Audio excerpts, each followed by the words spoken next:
This is your PowerPoint presentation for your PowerPoint quiz on Chinese identity. Problem of identity. The main problem that the Chinese dynasties faced was the problem of identity. The classical dynasties created the Great Wall to protect themselves, and the post-classical dynasties continued to use the wall for protection. There are trends that spread throughout the dynasties in both eras. The classical empires believed in Chinese legalism, while the post-classical dynasties believed in Chinese Confucianism. The post-classical ones utilized nature and gave them and created the Grand Canal.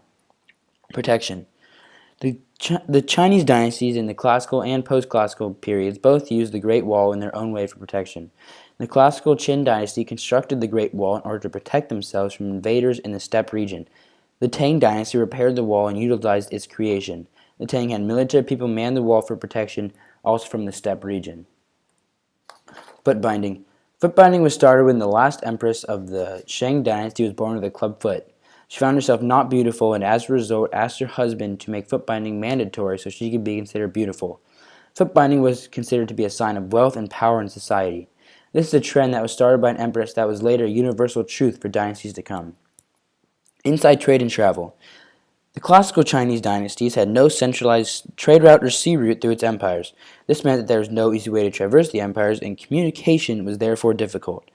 The post-classical dynasties created what is known as the Grand Canal.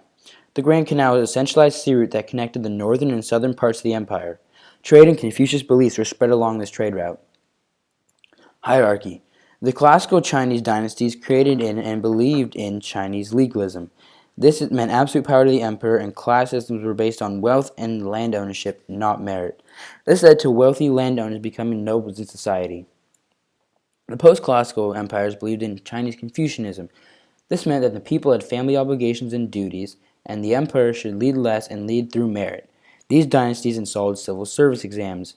This would allow people in the empire to move up and down in the class systems because they were now based on merit.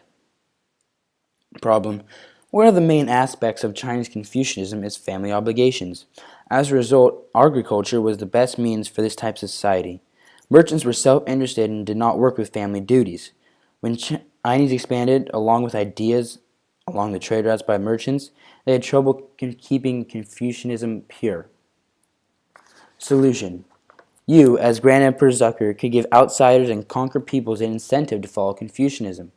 You can portray it as a trend. The last empress of the Shang dynasty started foot binding as a trend that later spread throughout the dynasties to come and in conquered lands. In these conquered lands, there could be schools of influence to expand the Confucius belief. There could also be just tributary systems, but with a small twist. You could allow the conquered peoples to govern themselves like normal, but if they accepted Confucianism, there would be somewhat lower taxes, like an incentive.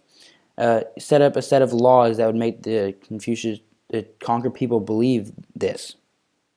Thank you.